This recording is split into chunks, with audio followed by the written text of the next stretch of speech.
Gaaffii isin koomentii irraan gaafataa jirtaniif deebii isaa isiniif deebisuun akkuma itti fufee jira. Haala kamiin tiiktookii irratti akkaawuntii baankii guunnaa yookaan immoo haala kamiin baankii fi tiiktookii wal qabsiifna ka jedhu na gaafatanii turtanii koomentii jalatti namoota baay'ee gaafataa ture. Haala salphaa ta'een daqiiqaa xiqqoo keessatti haala kamiin akka tiiktookii fi baankii wal qabsiifnu kan waliin ilaallu ta'a. Isteeppiin isaa baay'ee salphaadha. Karaa gabaabaa ta'een karaa salphaa ta'een waliin ilaalla.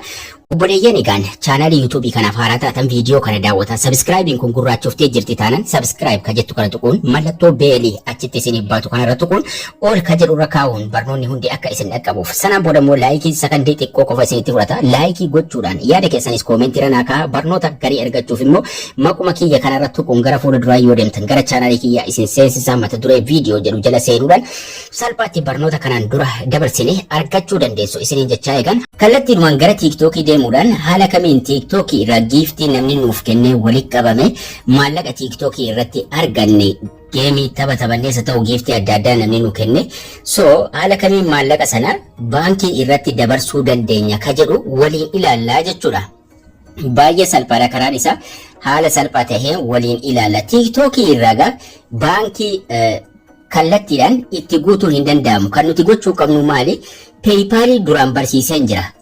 Akkaataa peeyipaalii itti banatan jechuudha. Peeyipaalii fi tiiktookiidha kan isin wal qabsiisuu qabdan. Kanaafuu peeyipaalii kana erga banattanii booda peeyipaalii fi tiiktookii wal qabsiisuudhaan akkasuma peeyipaalii irratti baank akkaawuntii guuttanii wal qabsiisuu dandeessu jechuudha. Peeyipaalii kana akkaataa itti banatan duraan isin agarsiiseen jira. Haala ammallee isinitti agarsiisa. Peeyipaalii kana banachuu qabdu jechuudha. Kanaafuu peeyipaalii fi tiiktookii wal qabsiiftu. PayPal keessa irratti immoo bank akkaawuntii guutuu jechuudha. PayPal fi bank akkaawuntii waan TikTok irratti argattan gara PayPal dabarsitu maallaqa san jechuudha. Erga gara PayPal dabarsitanii booda PayPal irraa immoo gara baankii dabarsitu jechuudha. Dirqama PayPal ofii qabaachuu qofa miti kan nama irrattis erguu dandeessu yoo bank akkaawuntii itti guutuu dadhabdanillee erga PayPal banattanii PayPal keessa irratti dabarsitanii booda kan nama irratti darbuu danda'u irratti erguu dandeessu jechuudha. Kanaafuu baay'ee salphaadha, waa tokko waan nama rakkisu hin qabu jechuudha. PayPal fi TikTok wal qabsiisu. Kanaafuu kallattiidhaan bank akkaawuntii TikTok irratti guutuu hin dandeessan. Wanni isin TikTok irratti guuttan maali? PayPal fi TikTok wal qabsiiftu yookaan immoo PayPal keessan TikTok irratti guutuu jechuudha. Erga TikTok irra seennee booda sarara sadan gubbaa jiru tuquudhaan gara seetingii deemna. Setting and privacy jedhee jira sadaffaara. Setting and privacy tuquudhaan gara baalaansii adeemna. Akkasuma maallaqa keessaa qabdanis asumarraa ilaaluu dandeessu jechuudha. Baalaansii kan jedhu kana keessa seenuudhaan gara fuula duraa adeemna. Baalaansii kana tuqannee yeroo gara fuula duraa adeemnu waan nuti TikTok irratti dalaganne yookaan immoo maallaqa nuti keessaa qabnu achirratti nutti agarsiisa jechuudha. Barnoota 2-3 asirraa argachuu dandeessu. Akkasuma maallaqa keessaa qabnus akkamitti gara giiftiitti deebisuudhaan namaa kennina isa jedhus waliin ilaalla. Akkamitti gara PayPalitti gara baankiitti dabarsina isa jedhus waliin ilaalla jechuudha. Haala kanaan nu baasa.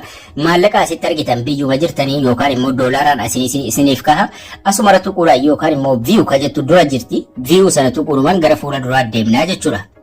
Bakkuma kanarra tuyina yeroo nuti irra tuyine gara fuula dura nu deemsisa yookaan view si jettus tuquu dandeenya jechuudha. Yookaan maallaqichumarra tuyina maallaqa keessaa qabnus asumarraa ilaallanna jechuudha. Kana tuyinee gara fuula duraa deemna. Kana tuyinee yeroo gara fuula duraa deemnu always filannoo lama qabna asitti. Filannoo lama qabaachuu qabnas.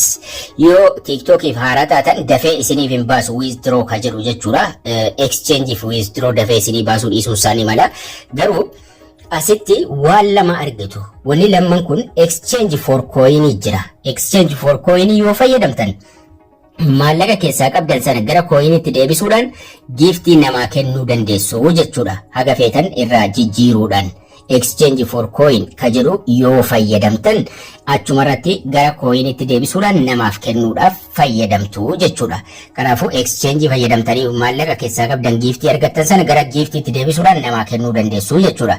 Inni lammata withdraw jira. Withdraw immoo gara PayPalitti yookaan immoo gara baankiitti dabarfachuudhaaf. Kanaafuu withdraw isa jedhu fayyadamna. Isarra tuquun gara fuula duraa adeemna jechuudha. Withdraw irra tuqnee yeroo gara fuula duraa adeemnu haala kanaan nu baasa add payment method jira. add payment method maallaqa itti barreessuu biran geenye maaliifi add payment method jira add payment method ka jiru kana irratti tuqanna biyya tokko baankii akkasiin kallattii itti guuttan isiniif baasuun isaanii mala garuu biyyoota irra caalaa irratti add payment method yeroo tuqxan PayPal qofa kan isin galchuu dandeessan jechuudha kanaafuu add payment method kana tuquudhaan PayPal keenya itti galfannaa jechuudha add payment method ka jiru tuqne gara fuula duraa adeemna sana tuqne yeroo gara fuula duraa adeemnu gaa step ittaanu kana irratti haala kana nu baasa biyya jirru sana gubbaadhaa filachuu dandeenya PayPal ka jiru kun jala jira PayPal ka jiru irratti tuqannee ammallee gara fuula ittaanu adeemna biyya gubbaa jira so jala PayPal ka jiru ni jira asuma tuqne gara fuula duraa adeemna jechuudha choose payment method yoo filannoo adda addaa qabaatan filannoo addaa fayyadamuu dandeessu sana tuqannee gara fuula duraa adeemna yeroo fuula duraa adeemne koodii bilbila keessan irratti isin ergu gaafachuun ni mala yoo koodii erge koodii sana itti galfattu bakka kanatti jechuudha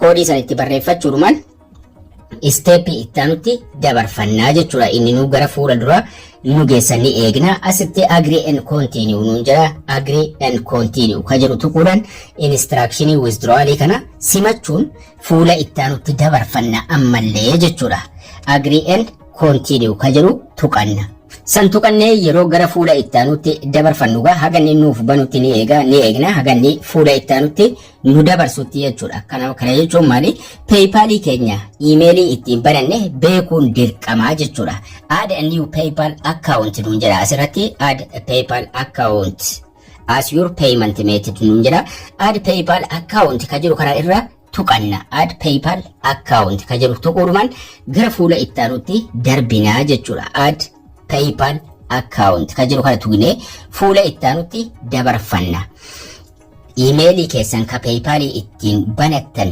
dagachuu hin qabdani emailii PayPal ittiin banattan sana asirratti galchitu jechuudha yookaan lakkoofsa bilbilaa ittiin banattan always PayPal yeroo banattan emailii waan ta'eef emailii keessan sirriitti @gmail.com ka jirullee osoo hin dogoggorin sirriitti emailii keessan asirratti galfattu jechuudha emailii erga galfannee booda next tuquun gara fuula duraa deemuun emailii erga ka PayPal galchine booda passwordii ka PayPal itti galchina ammallee next tuquun fuula ittaanutti dabarfanne fuula ittaanu irratti passwordis ka PayPal ittiin banattan yeroo PayPal banattan passwordii galchitan sana asirratti galchitu jechuudha sanaan booda login ka jiru tuqachuun gara fuula ittaanutti darbina yeroo login tuqnega xumurree jirra already gara fuula duraa nu geessa haga inni nuuf banutti nu eegna connecting nuun jedha ni eegnaani PayPal method added nuun jedhe right nuuf godha dan ka jedhu jala jiru tuquudhumaan fuula ittaanutti deemna xumurree jirra already PayPalin keenya